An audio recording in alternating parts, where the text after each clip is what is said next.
नमस्कार, आप सभी का स्वागत है secret dreams of life YouTube channel पर। आज मैं लेके आए हूँ करवा चौथ का व्रत। सबसे पहले किसने रखा था ये व्रत और कैसे शुरू हुई करवा चौथ की परंपरा के बारे में कुछ जानकारियाँ। ऐसी महत्वपूर्ण जानकारी हम आपको इस वीडियो में देंगे, तो इस वीडियो को अंत तक जरूर देखिएगा।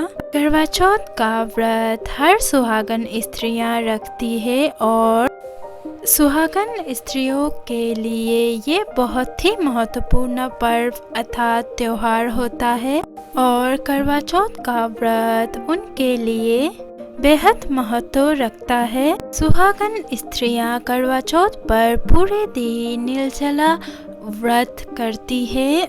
सुहागन स्त्रियां करवा चौथ पर पूरे दिन निर्जला व्रत करती है और शाम को चंद्रोदय के पश्चात चंद्रमा को अर्घ्य देने के बाद व्रत का पारण करती है ताकि उनके पति की लंबी उम्र हो और वो स्वस्थ रहे।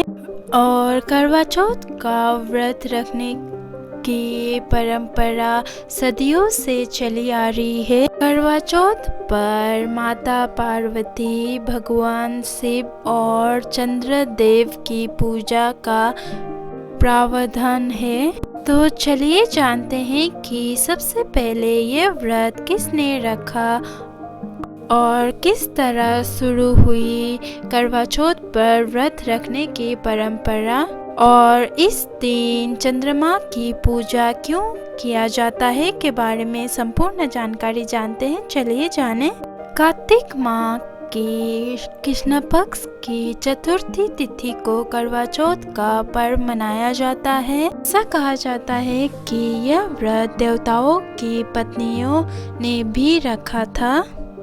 इसका प्रसंग मिलता है महाभारत काल में भी।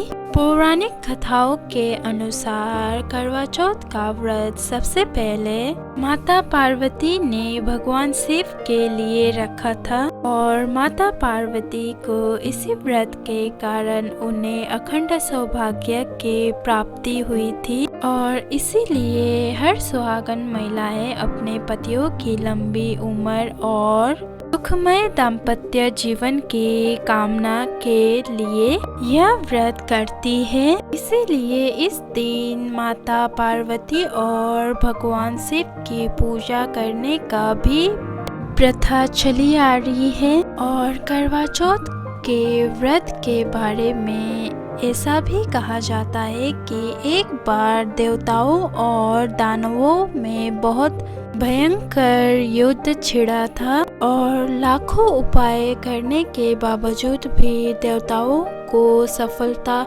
नहीं मिल पा रहा था। तब ब्रह्मदेव ने सभी देवताओं की पत्नियों को करवा चौथ का व्रत करने के बारे में बताया।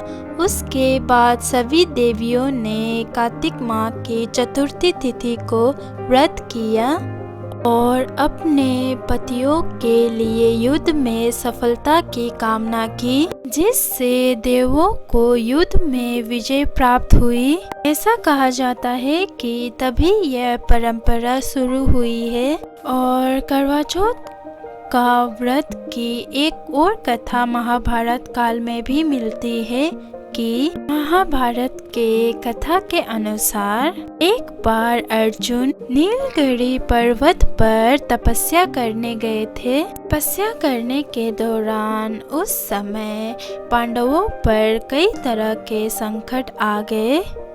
तब द्रौपदी ने अपने पतियों के संकटों को दूर करने के लिए भगवान कृष्ण से उपाय पूछा।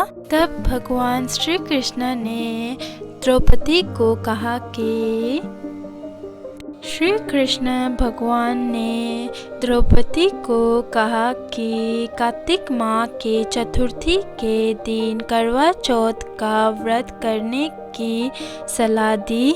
इसके बाद द्रौपदी ने पूरे श्रद्धा के साथ करवा चौथ का व्रत किया। द्रौपदी के करवा चौथ का व्रत करने के कारण जिसके बाद पांडवों को संकटों से मुक्ति प्राप्त हुई। चलिए अब हम जानते हैं कि करवा चौथ पर चंद्रमा की पूजा क्यों किया जाता है के बारे में। चंद्रमा को आयु, वृद्धा और शीतलता का प्रतीक माना जाता है। सभी कहा जाता है कि चंद्रमा की पूजा करने से आयु में वृद्धि होती है और विवाहित जीवन सुखमय रहता है। और करवा चौथ के पौराणिक कथा में भी चंद्रमा की पूजा का महत्व बताया जाता है। तो आज के लिए इतना ही। आशा करती हूँ आप सबको ये जानकारी पसंद आई होगी। अगर पसंद आई हो तो इस वीडियो को लाइक कीजिए, चैनल को शेयर कर दीजिए, सब्सक्राइब कर दीजिए। धन्यवाद।